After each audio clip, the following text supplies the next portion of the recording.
Hello, ACDA Voices United colleagues. My name is Matt Hill. I am thrilled to be with you again. This is part 2 of Community Choir's Best Practices. This is a discussion about healthy operational policies. So part 1 was some artistic strategies and things to think about to maybe employ. And this is more about infrastructure of the organization and operational policies, some of which you guys implement, I'm sure, and maybe I'll have a little different perspective. As I said in the first video, which I hope you saw, you may disagree with some of what I'm going to share here. I would love to know if so. If you've got better ideas, I want to hear them. And if something resonates with you, I'd love to know that too. So we are going to talk about, just real quick, I did this in part 1, but in case you're watching part 2, having not seen it, just a quick overview of who I am. I founded a community choir organization in Nebraska in 2007 called Sing Omaha. This started with 1 adult choir and grew from there to what is now 8 choirs, kindergarten through 2nd grade in 2 areas, 3rd through 6th grade in 2 suburbs here of Omaha. 2 auditioned 7th through 12th grade choirs, a girls choir and a boys choir, and 2 adult choirs, women's choir and a mixed. I conduct those 2 and the girls choir. So we have a 4 concert season standard, I think, fall, Christmas, midwinter, March, which for us is a pop show, and a spring finale concert. Fewer concerts annually as the groups get younger. 7th through 12th graders sing all 4, and then the K-6 kids have 3 and 2 respectively. I'm also Director of Choral Activities at Peru State, which is a state school here in Nebraska. And I'm thrilled to be serving National ACDA as the Community Choir's R&R. So I come to this presentation with 15 years of professional experience operating a community choir organization, both as the artistic director and executive director. So I've taken some lumps. I've had an opportunity to learn some things the hard way and to, I think, make some pretty good decisions with good collaborators around me. So I certainly don't have every answer. And again, would love if you've got some things that you'd like to share with me to hear how you operate and what you do that really works for you. But I'm hopeful that you'll take some things away here that might be useful for you and for your organization. And so we're going to dive in here. The purpose of this discussion is to provide you with some thoughts about organizational infrastructure, which helps to support the artistic mission. It provides stability within your organization, both with your board of directors, any staff that you have, certainly in the minds of your singers, but it also creates viability. The public is perceptive enough to know whether or not there's stability in an organization, and they can see that. So we are going to cover membership, recruitment, ensemble policies, branding and marketing, and the difference between those 2, and finances. So that's kind of where we are headed here. In terms of membership, I think the first thing that you need to do is determine what kind of choir you want to be. We have to decide what kind of music we want to do, and that establishes the baseline criteria for the type of musician that you need in the choir. The next component is roster evaluation. Prior to recruiting and auditioning new singers, I think it's important to evaluate whether or not we have anybody currently in the choir who is harming their section and or the choir as a whole due to their musical ability, due to attitude, attendance, general personality. Loyalty is important in a community choir. In school choirs, we get to keep singers for maybe 4 years at the high school and collegiate level. In community choirs, they can be with us for 20 or 30 years. But loyalty should not be the only factor that we consider as we mentally sort of evaluate our rosters. If there's someone who's been around for a long time but is a detriment, then we need to evaluate that. If this is not an issue for you, then that's awesome, and I would love to know your secret. But if you do have people who are maybe not as valuable as they could be in one or more ways, musically, attendance-wise, attitude-wise, it may be time to decide whether or not a re-audition or a probationary kind of conversation would be appropriate.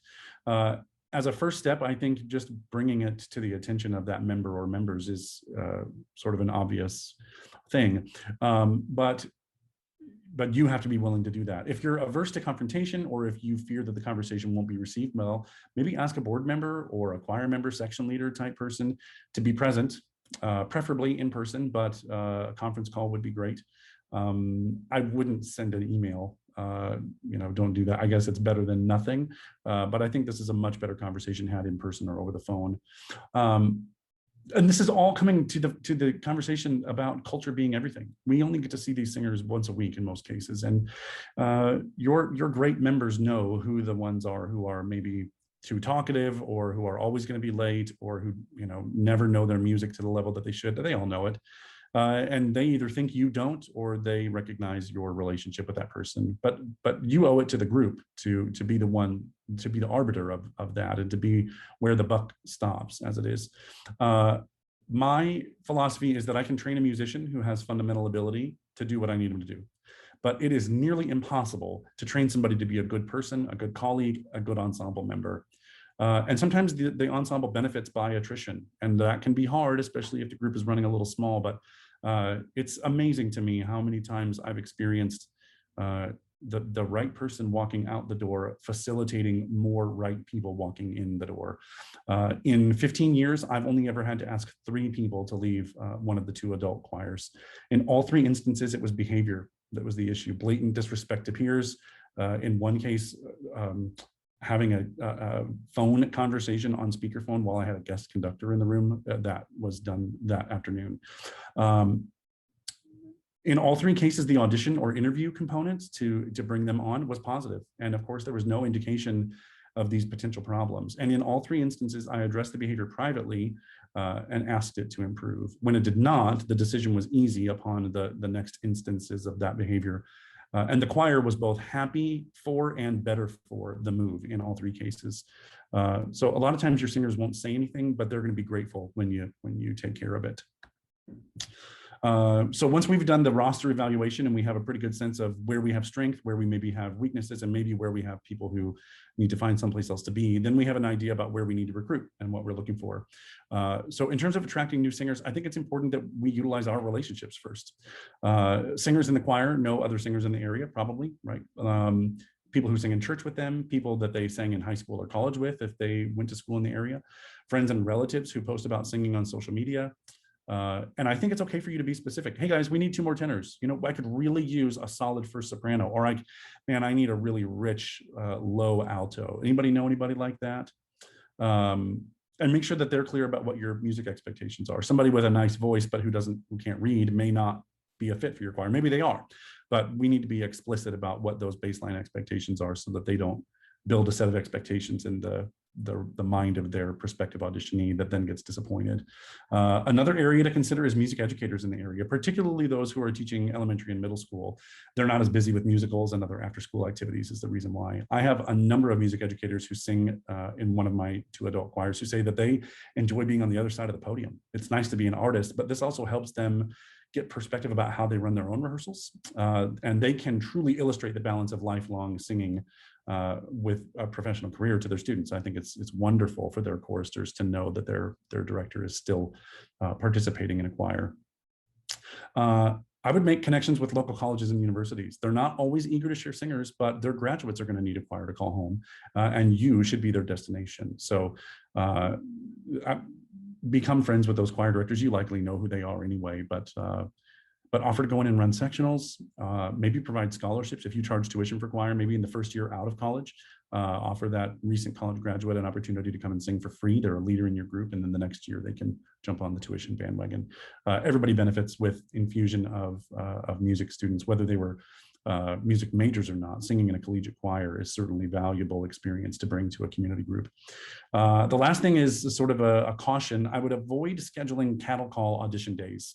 Most people don't respond, and what you're going to get is likely not to meet your needs. I think it's much better to be strategic. And while appointments take more time, both in terms of having the initial conversation to schedule and then in terms of blocking out the time, they are much more productive in my experience.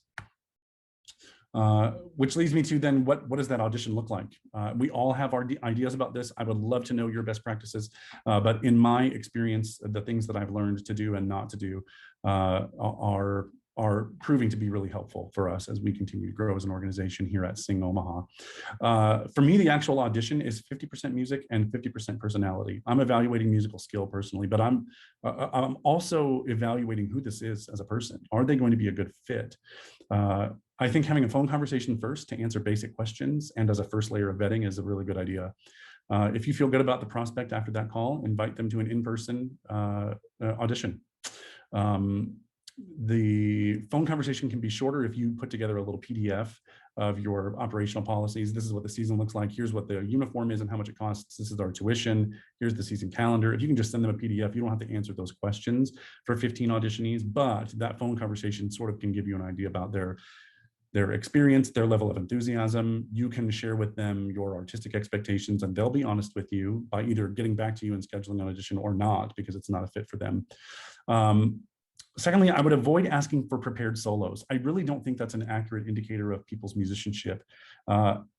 They are polished and they're a snapshot. I think it's much better to assess range and timbre with exercises in the low and high ends of their range, and then to have them sing through the first half of something they know. My Country 'Tis of Thee, Amazing Grace, A Christmas Carol, it doesn't really matter. What you're looking for is malleability. You're going to get a good sense of pitch matching, rhythm, tone, right, timbre. You can ask them to sing across the dynamic spectrum there. You can also transpose up and down to get a good sense of how they feel in a range of about an octave, up and down a third or fourth. The other thing I would do is provide a sight reading sample, and I would use, rather than just a little single line exercise, a section of an octava that you have performed or that you're going to perform. That's real life. I mean, that's what they're going to have to do. So you don't expect it to be perfect the first time, but if you run it through with a syllable, or you have them count, sing, or however you do it, and then have them speak the text in rhythm, and then have them put it together and sing it once or twice, they should be able to give you 8 to 12 to 16 bars in about 5 or 6 minutes. And you're going to know pretty quickly there. But the unison single line stuff just doesn't work. It's not practical. Having them sing on solfege, especially if they don't know it, is not practical. That's not real life for them in a weekly rehearsal. So when you're done singing, that's the opportunity for you to ask them if they have any other questions, and then to either welcome them to the ensemble or to share ideas where you think they might need some improvement, and then refer them out to a private voice teacher or another choir in the area. If you don't think they're ever going to be a fit for your choir, send them someplace else. Don't leave them hanging and think that maybe they could come back. If there's a possibility that they, with some refinement, could be a successful auditionee for your group in 6 months or a year, send them to a voice teacher and tell them explicitly what it is that you think they need to work on. I think people appreciate honesty if they need improvement, and you are much more sincere if you can provide resources for them. You can't control whether they pursue them or not, but if you're sincere in saying, I really think that with 6 months of voice lessons focused on fundamental music theory, a little bit of sight reading, and tone production would be really helpful for you, right? If they've been in their high school or collegiate choir but haven't sung in 10 or 12 years, it might just be that they need to polish it up, and you'll know that. And lastly, I don't wait to email them with results or to call them back. They've given you the time on the phone and in person if you follow this procedure, and they deserve a decision in that moment. And they're going to be thrilled walking out if they're a good fit. Don't make them wait. And if they're not a good fit, don't dangle it in front of them. You all understand that. We've all been there. So then we move to ensemble policies and procedures. How do we actually operate? Attendance. This is a big issue for everybody. School choirs, church choirs, community groups. In the community group, it's a little different because we don't generally have anything as an accountability check and balance for the singers. But as you know, there's no substitute for being in rehearsal. So I would be careful about attendance policies that allow for a specific number of absences, because I think people are going to take whatever you give them. If you say you get 2 per semester, they're going to take 2 per semester, even if one night they could be there, but they're deep into a movie or something. My approach is to say that I expect everyone to be in rehearsal every week. I know that's not possible, and I roll with absences as they come, but my singers know that they're to contact me directly via phone or text if they're unable to attend. And if they know in advance, I ask them to let me know ASAP, just as a heads up. And then obviously to remind me as the date gets closer. I also ask them to tell someone in their section in the event that I forget. It's just an accountability mechanism for me. I always take attendance out loud at the beginning of rehearsal. This is less about accountability, though it does have that effect, and more about ensuring that everyone's accounted for. If somebody's missing that we didn't expect to be gone, I ask a singer to call or text or Facebook message or something, whoever that is, to see if that absent member is okay. This, I think, achieves two things. It lets everybody know that their presence is noticed and that they matter. The people in the room know that if they're gone, they're going to be asked about. The second is that it makes people aware that we're keeping track of who is and who isn't in the room at a corporate level, meaning that their absence is noticed by everyone. So now, if absenteeism becomes a trend for someone, I find it best to connect with that singer by phone as soon as it's convenient. Sometimes life happens, we get that, but the health of the ensemble is critical. So sometimes I'll ask a singer to sit out for a concert or two, depending on how many rehearsals they have to miss, to ensure that the choir's preparation isn't going to be negatively impacted by an underprepared singer. And they understand that if you're upfront with them. And sometimes they'll come to me and say, look, I've just got too many work commitments this semester. Can I come back in January? And we'll have that conversation. Please note that I handle this on a case-by-case basis. I do not make this a blanket policy. This factors individual musicianship, their ability to learn on their own, their commitment to the ensemble, their attendance history, their role in their section, if they're a great glue member, but maybe not a leader, versus if they're, you know, my pro musician, my music educator anchor in that section. The reason, I guess, for their absence is also a factor, right? If they are committed at work, that's one thing. If they're in a volleyball league, maybe that's something else. I am slow to dismiss singers from the choir, having only done so a handful of times, but cancerous members must exit quickly. As I said in part one, your standards become what you're willing to accept, and that includes membership as well. So the next thing to consider is sectionals. We all know about these. They're super productive, of course, if they're run well. I would do these during your rehearsal time, and I would certainly do them early in the season.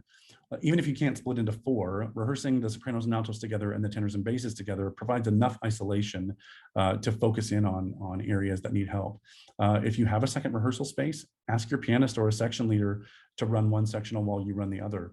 If you don't have a separate space, consider asking the sopranos and altos to come for the first half, the first 30 minutes, and the tenors and basses to stay for the last 30 minutes. So within your rehearsal window, you don't get as much full ensemble time, but that dedicated time can make the following week's full ensemble time much more productive. You might also consider a bi-weekly Zoom sectional to help teach notes. Bridges the gap for absent folks and can allow you to really focus in on trouble spots. This could be led by a section leader with a rehearsal recording as a tool that you've provided if you're not available or if your pianist isn't available. So this doesn't all have to be you. And then the next thing I would really consider putting together what I'm calling Choir 101. This is a crash course in rehearsal etiquette and procedure, which is helpful for new and veteran members. I would do it either in your first rehearsal or in your early season retreat. I would share your score marking vocabulary, use a check mark for breath, a dashed line means no breath, or whatever it is that you're using, just so that there's consistency. You can talk through rehearsal flow expectations, encouraging singers to ask questions, for instance, but ensuring that the timing is appropriate. Like don't ask me a question about the Kyrie when we're singing Shenandoah, right? Like that might seem like a no-brainer to us as musicians, but it might not occur to somebody in the choir that that's inappropriate. You can share sight reading tips, maybe spend some time with Sight Reading Factory.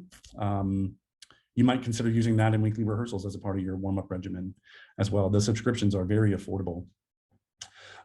This is also a good opportunity to give them an intro to IPA. If you use IPA, it avoids my PA, that's when I just write in my syllable, whatever I think it should look like. It provides some consistency, and you can buy those laminated IPA 8.5 by 11 sheets to hang in your room very affordably.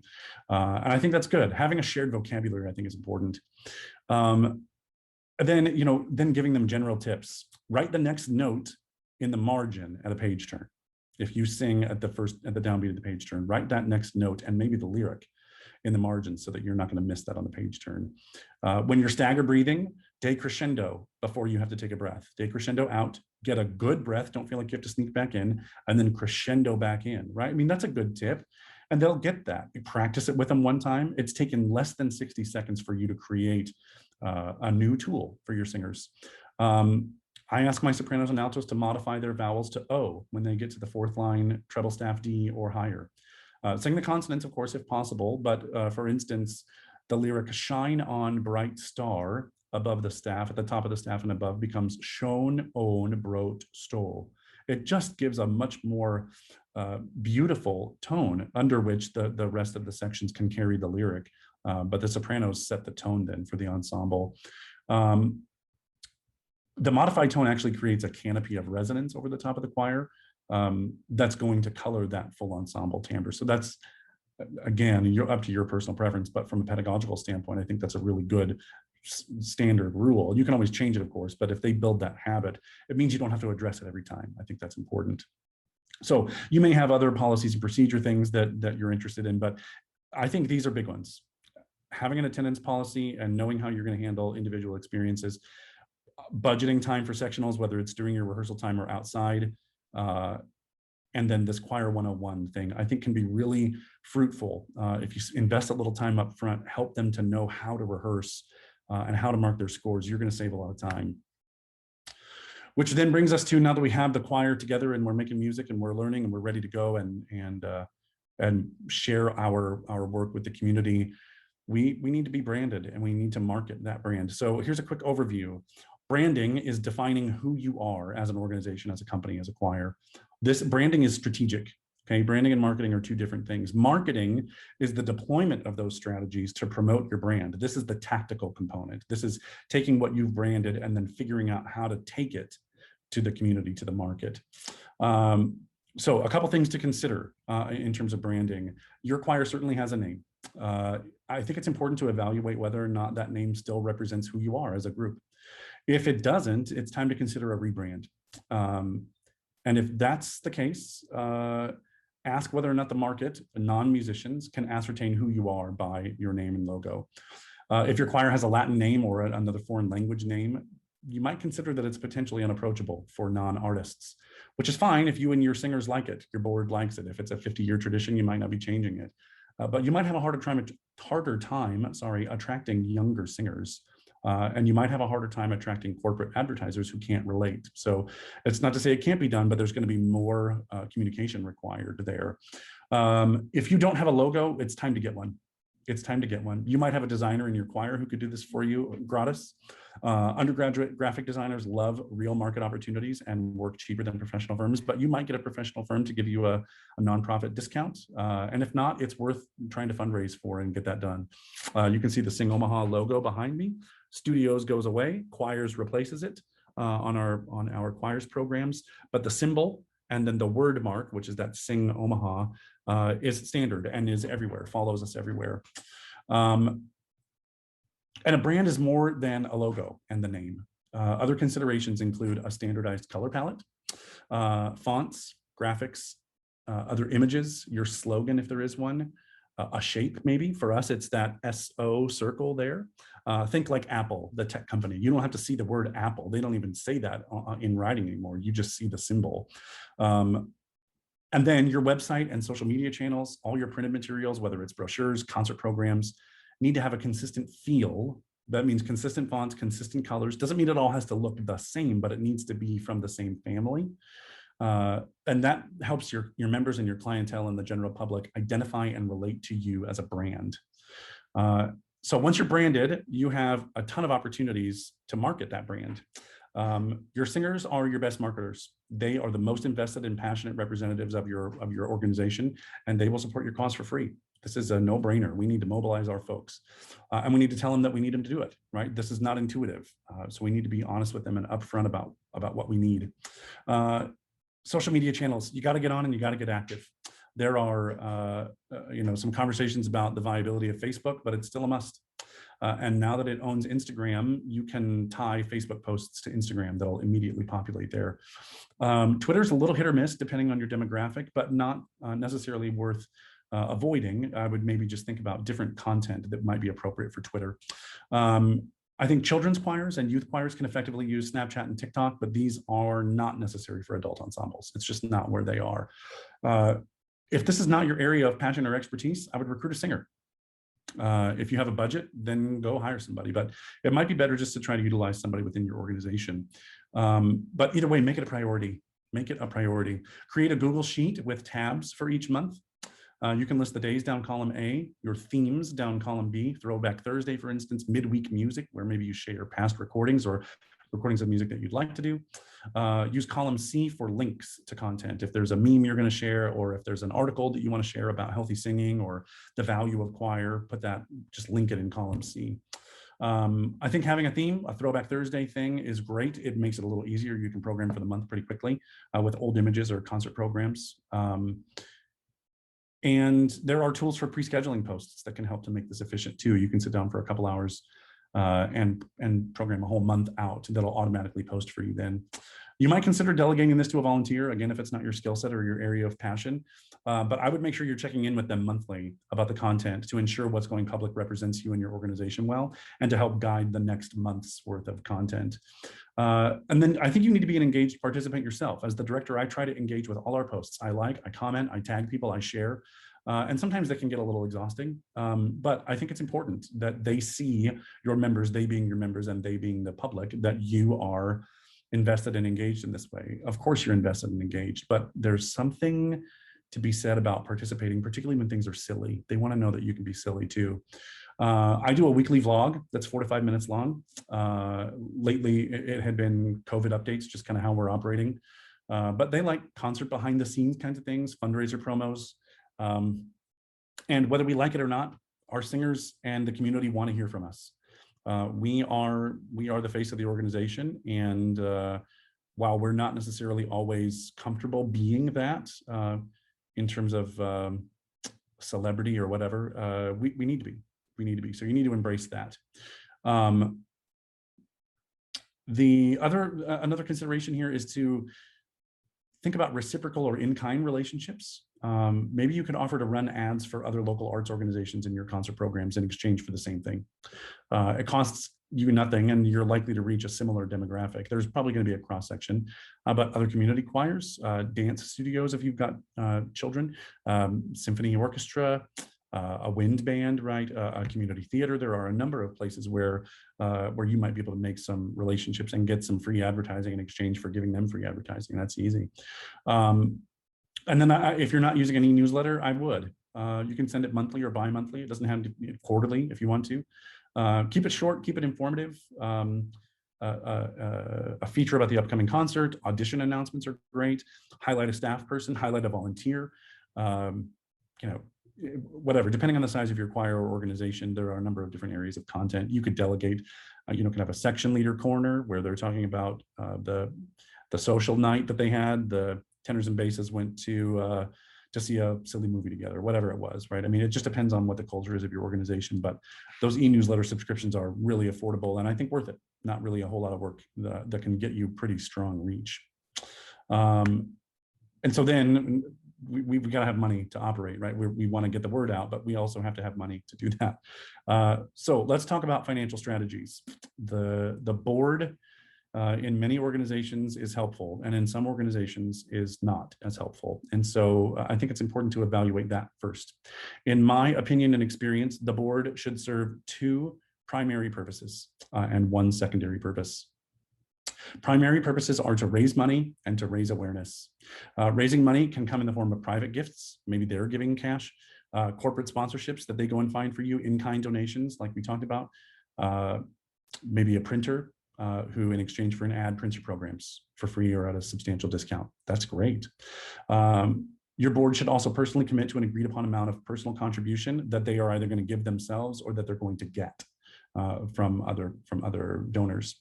The second component, raising awareness, that is to get the community, the non-member, non-musical community, to be aware of you and who you are. They could speak or schedule you to speak at a Rotary, at their TIPS group, other organizations like that. They could promote your organization within their personal and professional networks. There are, particularly for sole proprietors, a number of people who might be interested in buying an ad or just giving a donation. And then there are things that the board should not be doing. And if your board is doing these things, it's time to evaluate and have a conversation about maybe amending your bylaws even to change the role and responsibility of the board. They should not have any input whatsoever into the artistic content unless the artistic director solicits that input. They should also not have any authority over concert style, venues, guest artists, specific titles, or anything to do with the nature of the operation. That is not their role, that's your role. So I understand that sometimes we inherit boards, sometimes we inherit bylaws. Those things can be changed. And you are the anchor. You're the cornerstone of your choir or of your organization, and the board should be supportive of you. That doesn't mean that you operate autonomously. They're an accountability mechanism for you, but they are not above you, and they should not be your peer in terms of operation. The board exists to serve, and the best way for them to do so is to help the organization remain financially viable through fundraising and through raising awareness, period. That's it. If you want to talk more about that, I would be happy to. The next thing to do, and I'm surprised sometimes to hear that organizations are not charging for tuition. This does not have to be expensive, but a modest tuition helps to solidify their commitment. It creates accountability, and the money can help to defray some costs. It's probably going to support the whole thing, but it's going to help. And the other thing is charge for tickets to your events. Again, maybe this is a silly thing to say, but relying on pass the hat donations is unreliable. And I think it does a disservice to your singers. It sort of cheapens the experience, in my opinion. There's a viability that comes with having to buy a ticket. And I would use a third-party app to manage your ticket sales. Don't do cash, don't take checks, have them get on an app. I use Eventbrite. It's easy and convenient. They charge a modest fee per transaction, which you can either absorb or pass along to the buyer. I mean, it's like 60 cents or something for a $10 ticket. The convenience for me is worth it, and it removes any need for cash handling, which is huge. So if you're not charging for tickets, do so, please. You're not doing the community a favor. Unless you get a grant that says this concert is for free and is supported by XYZ Foundation, great. But as an operational policy, as a general way to operate, offering free concerts, I think, does a disservice to your choir, to your organization. The next area is sales opportunities. You can sell ads in your concert programs. I hope you guys are all doing this. Reach out to business owners that you know. Your singers work for and patronize businesses. Start there. If you go to a restaurant after weekly rehearsals, ask them if they want to buy an ad. Sole proprietors, again, are great. Insurance agents, realtors, CPAs, auto mechanics, local music stores, especially if you're buying your music from them. And if you're not, you should. You can use online vendors to search and to buy some things, but call your local music store. And if they can order music for you, it is invaluable to have relationships with those folks. And they'll absolutely buy ads in your programs because they know that your demographic are musicians. Piano tuner might buy an ad. You've got a bunch of people in the audience with pianos at home that need to be tuned, and maybe they'll tune for free in exchange for an ad. It doesn't always have to be cash. And then think about people in businesses with whom you've personally had relationships for a period of time and approach them. The worst that you can hear is a friendly no, and you're more likely to get a yes than you think. And then again, these in-kind offerings, offer ads to businesses in exchange for free or discounted services. These are no-brainers for organizations that are willing to do it. A printer could print your programs. A florist, maybe they're providing flowers for the concert, poinsettias at Christmas time. Maybe your CPA will give you a discount or do your annual filing for free in exchange for an annual quarter-page ad. I mean, this stuff adds up financially at the end. The next sounds a little old school maybe, but I just did this during COVID, just this last Christmas. Record a CD and do it, make a hard copy and not a digital copy. And I'm going to explain why I think it's important. First, this is not as overwhelming as it might seem, and it can be quite lucrative. The easiest thing to do is to hire an engineer and to record your live concert. I do this, I pay an engineer to record all of our concerts. I don't distribute them and I don't sell them all the time, but I do that. I have an engineer who understands choral music in my concerts all the time. And I pay him $250 a concert. It's an easy $1,000 check to write every year. This is very affordable. It's all done online in terms of getting the mechanical rights. And then local companies or web-based firms can print the discs for you very affordably, depending on your quantity. The downside here is that the music can't be edited if they just come and get a live concert. And the recording is going to include a crying baby or a cough or that kind of thing. But this shouldn't necessarily stop you. If you've got recordings from previous years, do a best of and pick your favorite and best recordings.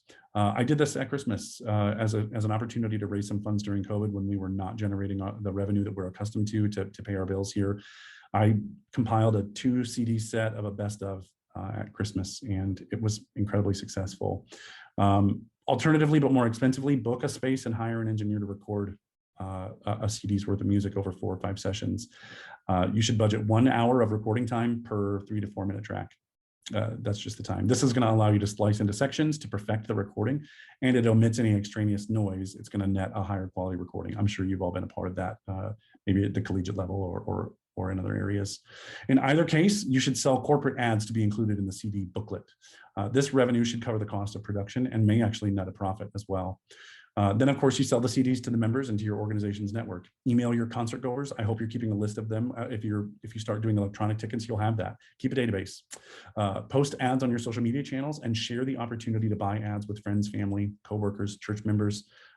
People sell cookies and popcorn for their kids all the time. This is no different. I know that maybe CDs are a little out of fashion, but you'd be surprised how many people are willing to purchase a tangible hard copy CD.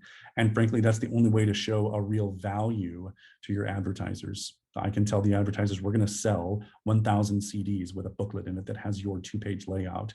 They're inclined to give a $1,000 gift for that. If we're saying it's available for download, they may not be. As I said, this past Christmas, we made a double CD best of set. Between tickets and sponsorships, we profited about $15,000 after the licensing fees and production for 500 CDs. And that also included, that profit is post-shipping costs. Most of our buyers picked up in person, but we did have about 50 orders that had to get shipped out. We sold 282 double CD sets at $20 each and $19,000 in ads at $1,000 each for a 2-page layout in color. The cost of licensing and production was approximately $4,000. We also gave away 80 CDs to sponsors, foundations who've supported us in the past, our landlords, because we have 2 studio locations, and to prospective future board members. We are left with about 170 double CD sets, which we can sell or give away next Christmas. We've already profited on the project, so it's not hurting anything. Because the music isn't dated, it can be shared next year. It's no big deal. The only thing that dates the project is my mention in the booklet of the fact that this was to help provide some COVID relief, but that's not going to stop anybody from enjoying the music. Grants. Please note here that I'm only talking to federal nonprofits. But if you don't already have somebody at your state's local arts council office, you need to get to know someone. The grant writing process is not as daunting as it might seem, and much of the material needed for each grant repeats itself. So once you've completed one, the next one is much more efficient. If you do this, go to the review panel meeting. They get the applications and then they put a panel together and they're going through the applications. You are invited to be present. You can't speak, but you should be in the room. Being in the room can dissuade panelists from naysaying your application and can get you a front row seat to see for yourself how those deliberations unfold, which can help you to improve your application the next time.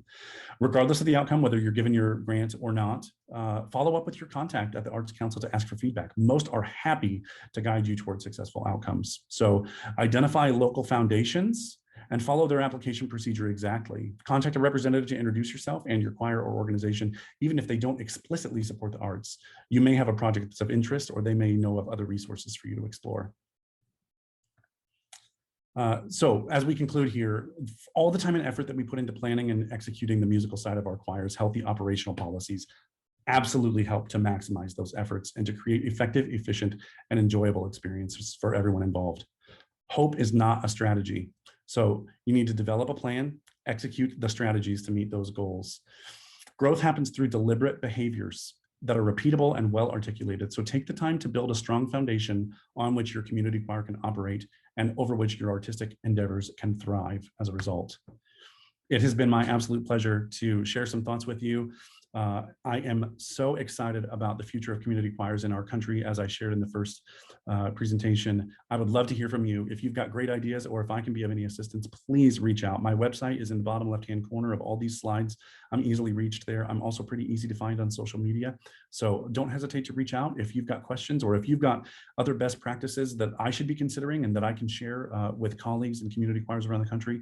I would love, love, love to know that. So please don't hesitate to reach out. I would love to connect with you.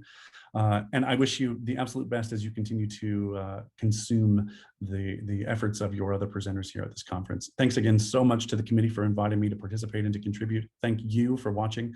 I hope you have a great end of your summer and a wonderful launch to your new season. It's been my pleasure to be with you.